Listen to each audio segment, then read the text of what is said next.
Tim O'Malley with Tim Priester, following Notre Dame's 6th practice of August camp, and today, right before practice, Tim, they named team captains 7, and you pegged it if they were going to be those 7.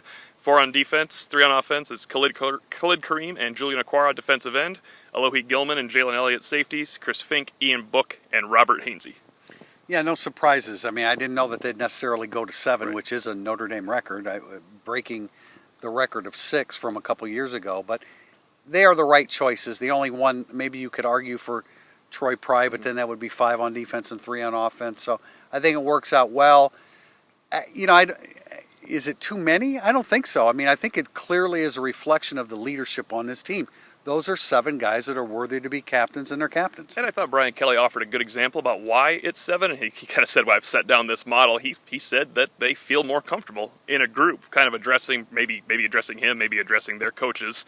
And we got to talk to them. We'll have a lot more on Irish Illustrated from those interviews. But today at practice, guys that impressed right away. Kyle Hamilton had another pick. Do you want to talk about that? Yeah, well, that's 5 and 3 practices. I assume he's done something similar in the other 3 because it seems to be a habit. Yeah, another pick by him.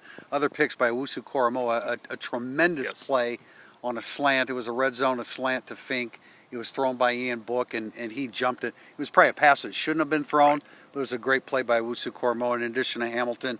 It was a Tariq Bracy day. It was Troy Pride playing the boundary corner, and Bracy was the starting field corner, and I thought he had a good day. He had interception. Jalen Elliott also had a pick on a tip. So, that is, we've seen 3 practices now. The interceptions are piling up. Good for defense, not so good for offense. Offensively, I think the defensive line won today. We mentioned leaving Culver. In fact, they really did. We left leaving Culver saying that was the best offensive line effort we had seen in scrimmage against this group of defensive ends.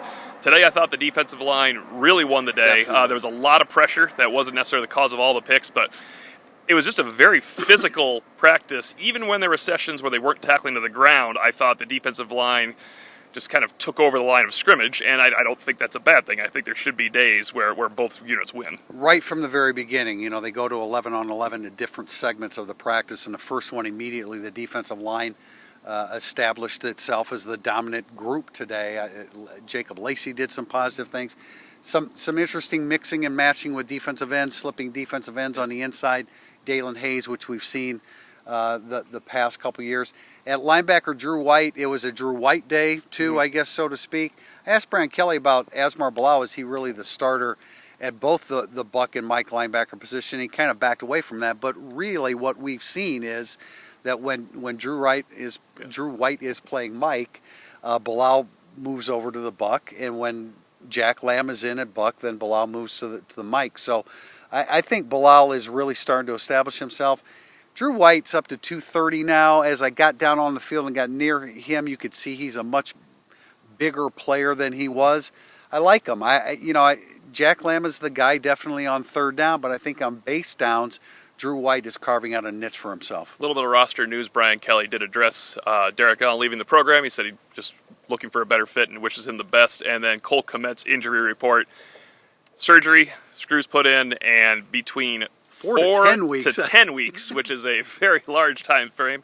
Kelly mentioned in the past, we usually get guys back in 6 weeks, but when surgery is involved, it makes a little bit more of a question mark of when you're going to get him back. Last thing I want to mention, there were 3 guys that left the field with injuries, and all 3 of them came back and participated. Chris Fink with a shoulder came back and participated.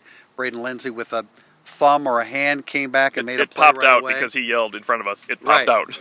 Yeah, and he pulled it back in, or the trainer pulled it back in. And then KJ Wallace, who's a pretty game little dude, battling with Chase Claypool. It got a little bit physical, a little bit post-snap. Testy would be the word that I'm looking for. But Wallace also left. He may have gotten cheap shot a little bit with his knee, and he came back in and participated again. So good to see 3 guys showing that they can bounce back from injuries. We'll have plenty more on our practice reports later today. We also talked to Brian Kelly, so there will be a notebook regarding that. Talk to the 7 captains, and on Monday we actually have 1 more hour of practice viewing. There'll be practice reports and our next Irish Illustrated Insider podcast following that.